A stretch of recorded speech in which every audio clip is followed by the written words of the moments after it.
Allô les meufs et les mecs. Hello, ladies and gentlemen, and welcome back to another segment here on Project Purpose. For those of you who are new, we cover topics that relate to mental health, mental wellness, and education on a week-by-week basis. And today's topic of discussion is mental wellness. And the conversation on mental wellness, we're going to talk about wellness during the holidays. And this is a topic that I address pretty much every holiday since I've had this YouTube channel. And I'm going to just talk about things to keep in mind so that you don't feel burnt out by your holiday itinerary. And I think that it's just so important because we all have an idea, we've all been fed an idea by way of how holidays are supposed to translate, and sometimes the best thing for us specifically individually is breaking free from those norms. But there can be a lot of guilt and inner conflict when we're not towing the line or kind of following the traditions and the cultural norms around the holidays. And so one of the things that I think is just super crucial, super important is maintaining your sense of peace. And so when I think about maintaining my peace, I remember how during the holidays, I am someone who really loves Christmas. I love New Year's. These are like my favorite holidays of the year. And I would think that like doing the same traditions that brought about the same stress and anxiety would somehow translate differently. Like somehow my desire for the holidays to go a certain way was going to translate that way regardless of who I spent the holidays with. And so I would spend my holidays with my family, and it would always be so contemptuous. Like it would be like a lot of conflict, a lot of competition. There are a lot of things that were happening that there are a lot of things taking place that just didn't feel good. It was really stressful and anxiety inducing. And the year that I moved abroad, so really in my adult life, because I would still do it because it was like our holiday tradition was to come together.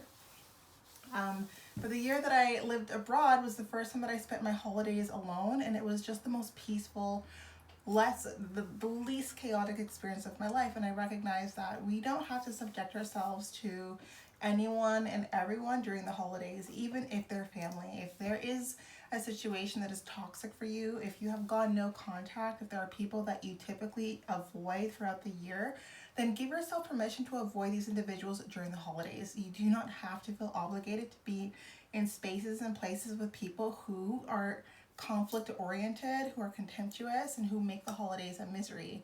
And so it was really, really interesting having my hope meet expectation when I spent my holidays alone for the first time when I had moved to Europe.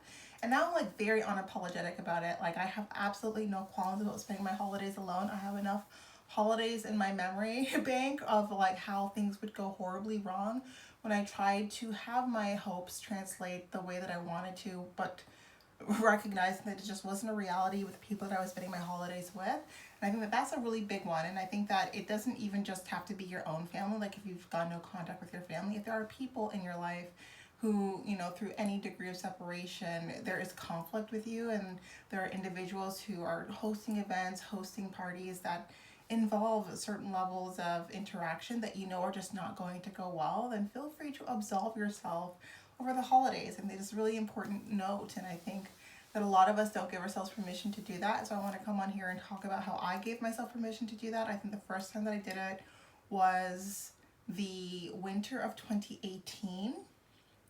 Was it before that? No, it was actually the winter of 2017. I had spent the holidays in South America, and then that itself, but I was still spending it with like people who I had considered to be friends at that time.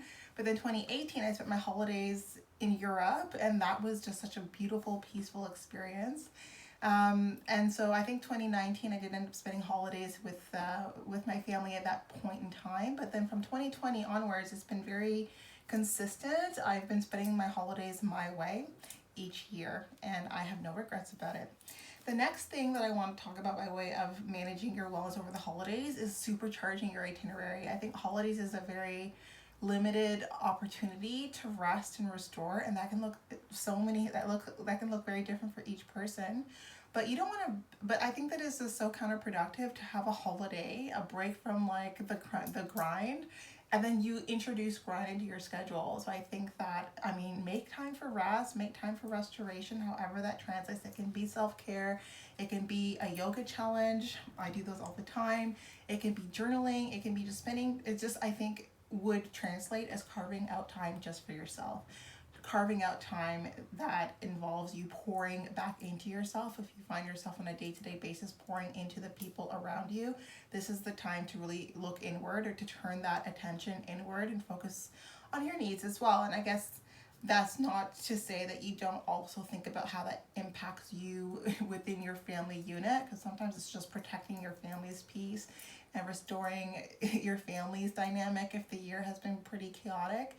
But I think that, just kind of protecting your space, protecting your bubble a little bit, so that you're kicking off the new year with new energy, with new insight, with new hope, so on and so forth. And so I've already figured out the theme for my 2026 year. Is really supposed to help me just focus on pushing the barriers by way of accomplishing my goals. And some of them are the same goals that I've been chasing for the last 5 years, where I've seen incremental progress, just enough to keep on going. And so I think that it's just so important that when you do have a plan, or if you do plan on having a really driven year, like you want to be driven, then you want to start the year off, you want to close the year prior off calm, quiet, getting sort of the stillness the stillness before things start to get back up and going and moving. So I think that that's really important too.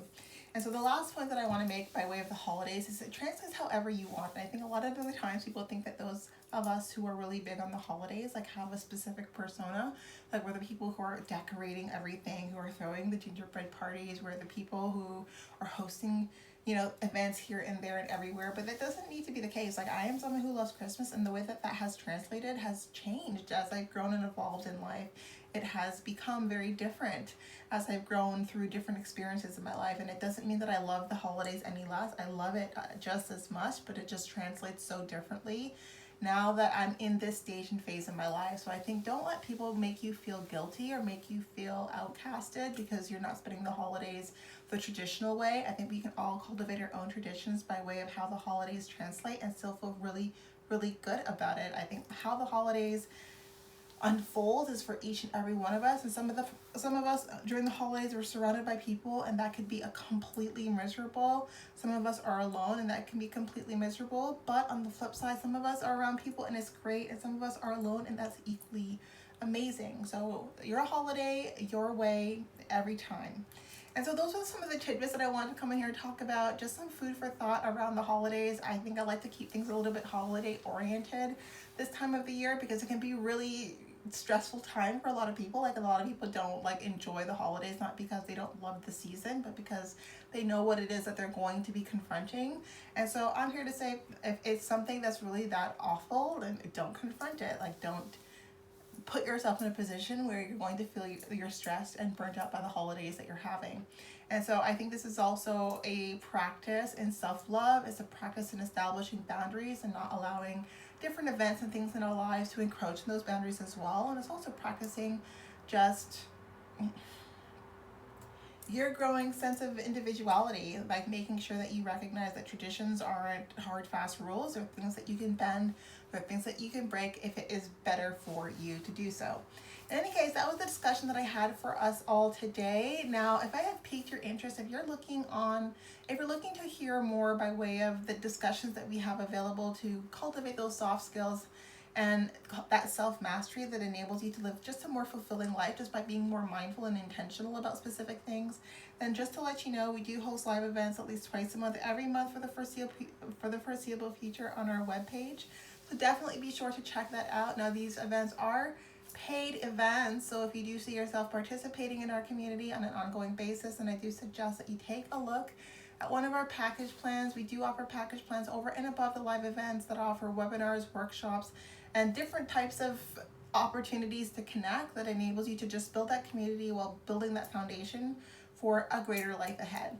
Also, we do offer parent-child workshops with a focus on cultivating leadership quotient. And so these are really focused on cultivating what I consider to be the 4 core pillars of leadership development and building that leadership quotient. And that's focusing on cultivating a strong sense of self-concept, of autonomy, self-efficacy, and compassion.